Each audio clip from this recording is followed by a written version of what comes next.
The camp fell silent as General Marcus dragged the young woman into the center courtyard. Her hands were bound, her uniform torn and mud-stained from 3 days in the holding cell. The other soldiers formed a circle, their faces a mixture of curiosity and dread. Everyone knew what happened to deserters. Everyone knew the price of cowardice. Before we continue, tell me in the comments, which country are you watching from right now? I love connecting with all of you across the world. Now, what happened next will break your heart. This soldier, the general's voice boomed across the yard, abandoned her post during enemy attack. While her brothers and sisters fought and bled, she ran like a frightened child. He grabbed a fistful of her long, dark hair that fell past her shoulders, the only softness left in this brutal war. In my army, we mark cowards so everyone can see their shame. The woman didn't struggle, she didn't plead. Her green eyes remained fixed on something distant, something beyond the camp walls, beyond the sneering faces of her fellow soldiers. The general pulled out his blade, and with rough, angry strokes he cut. The hair fell in clumps around her boots, 20 years of growth scattered in the dust like broken promises. When he finished, she looked like a shorn lamb, vulnerable and exposed. The general expected tears, expected her to crumble. Instead, she simply closed her eyes and whispered something he couldn't hear. He shoved her toward the barracks. Get out of my sight. You'll scrub latrines until I decide you've earned back even a shred of dignity.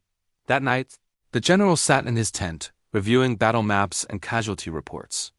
The war was grinding them down, week after week, month after month. They'd lost a third of their forces, and victory seemed like a fever dream from another lifetime. A young lieutenant entered, saluting crisply. Sir, thought you should know. That woman you punished today? Some of the soldiers are talking. They say she didn't desert. The general looked up sharply. Explain. The lieutenant shifted uncomfortably. During the attack, a farmhouse nearby caught fire. She heard children screaming inside. She broke rank to pull them out. 3 children, sir.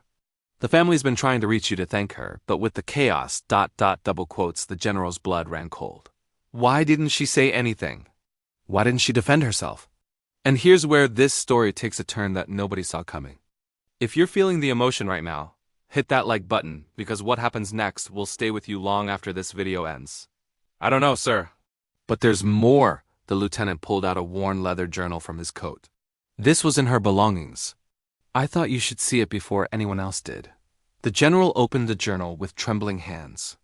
The first page showed a photograph, old and faded.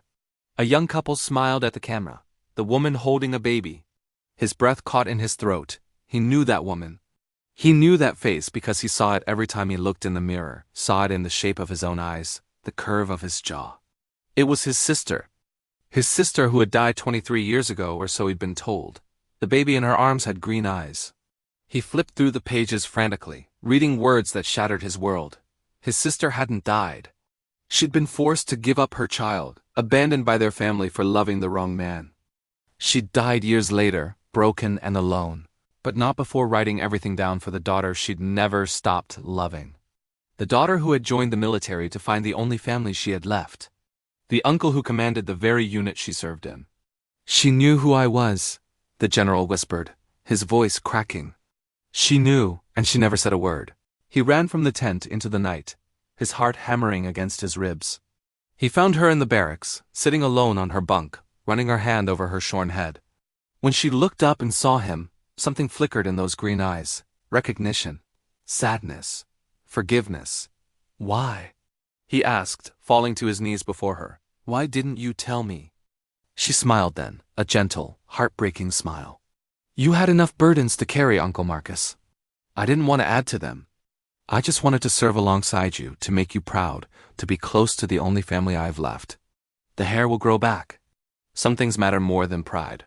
The general pulled his niece into his arms and wept like he hadn't wept since he was a boy, since before the war hardened him into stone. In that moment, surrounded by the machinery of death and destruction, they found something precious and fragile and wholly unexpected. They found each other. They found home.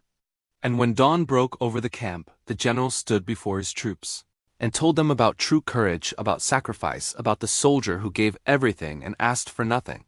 He told them about family. If this story touched your heart, if it reminded you that love and forgiveness can heal even the deepest wounds, do me a favor. Subscribe to this channel and hit that notification bell. Share this story with someone who needs to hear it today. Because stories like these, stories about hope and redemption, they matter. They remind us of our own humanity. I'll see you in the next one. Take care of each other out there.